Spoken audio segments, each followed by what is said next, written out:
le bocche di cuore le femmine e io non so più l'omaggio a spartere.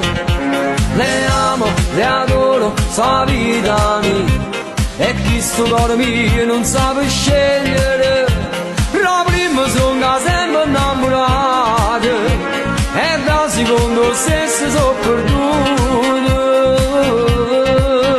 Voglio bene a tutte e due, ma l'impossibile non è proprio vero.